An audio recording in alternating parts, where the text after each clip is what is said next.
o governo Lula hoje vive o seu pior momento? Sim, com certeza. E o pior de tudo é que isso aqui foi uma crônica de uma morte anunciada. A gente estava falando isso desde o início.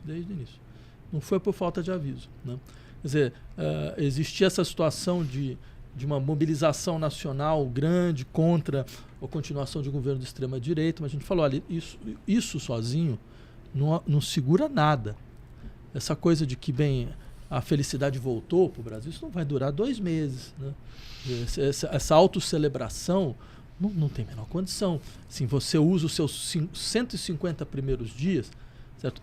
E indica, tem que ser os dias mais fortes de um governo, são 100 primeiros dias de um governo, 150 primeiros. Você indica para a sociedade, olha, eu quero ir por aqui.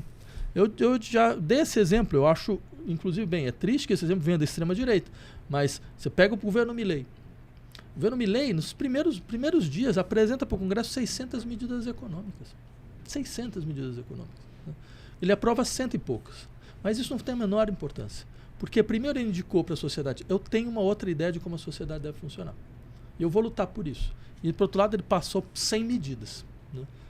Ou seja, é uma coisa inimaginável. Mas a gente não tem força no Brasil, mas é muito fácil, mais fácil ser de extrema-direita quando você diz que isso é verdade. Mas isso não muda em nada o fato de que você tem que ter a consciência de que não tem mais conciliação nacional nesse país. Não existe mais. Não existe mais um horizonte de pacto social. Esse mundo acabou. Ele acabou, ele não vai mais voltar. Esse presidencialismo de coalizão... Ele não funciona, ele não existe mais. Ele tem um momento histórico que ele encerrou. Eu acho que o Lula não entendeu isso, que o mundo que ele conheceu acabou. O mundo que ele está vendo não é o mundo que ele conheceu. O mundo que existe agora é um mundo que tende efetivamente à radicalização. Certo? E nessa circunstância, a pior coisa que você faz é ficar no meio. É a coisa mais ignorante do ponto de vista da sobrevivência, é você ficar no meio. Porque não vai ter meio. Até porque, para ter um meio, você vai precisar ter 2 polos, entendeu? Você precisa constituir um polo alternativo, até para que a coisa comece a se rebalançar. Olha o que aconteceu na Alemanha agora. Teve uma eleição agora. Isso. A imprensa toda falou, uma extensão da extrema-direita. É verdade, a extrema-direita chegou a 20%. Agora, se você vê do outro lado, teve outro fenômeno também.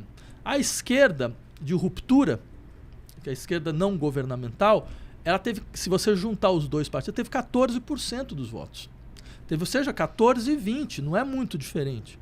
Então, o que acontece? Isso mostra muito claramente uma sociedade que era atavicamente ligada à ausência de extremismos, agora ela vai virar uma sociedade de extremos.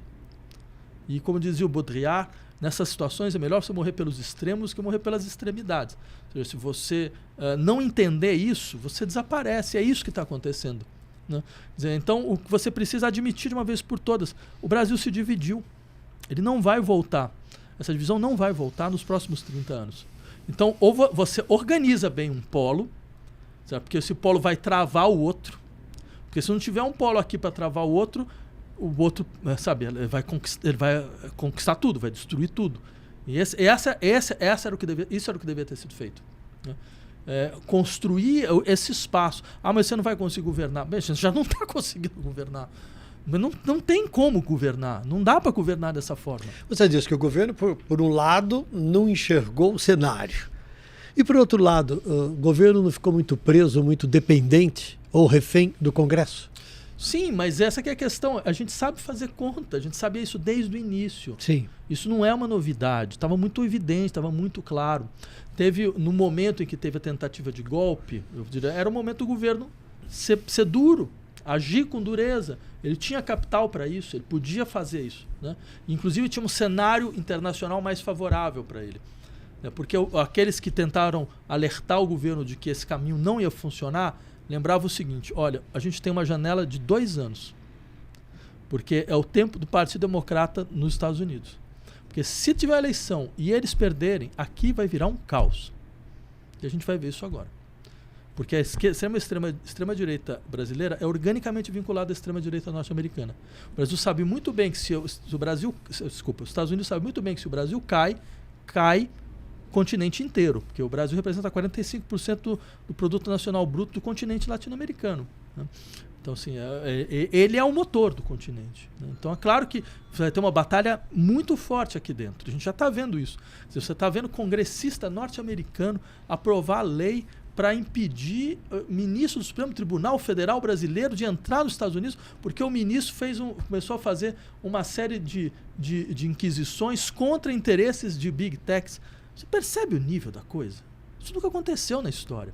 Então isso mostra o caráter internacionalista desse projeto. Certo? E a gente sabia disso, isso não é nenhuma novidade. A gente perdeu esses 2 anos, é isso que eu tenho a dizer. A gente poderia ter usado esses 2 anos de outra forma, para se preparar para esses 2 anos que vêm agora. Olá, eu sou o Carlos Tramontina. Gostaram do corte? Então se inscrevam no canal, curtam, compartilhem, falem com os amigos. E se quiserem ver o episódio inteiro, é só ir lá no Flow News. Vocês vão encontrar tudo o que estão buscando. Um abraço.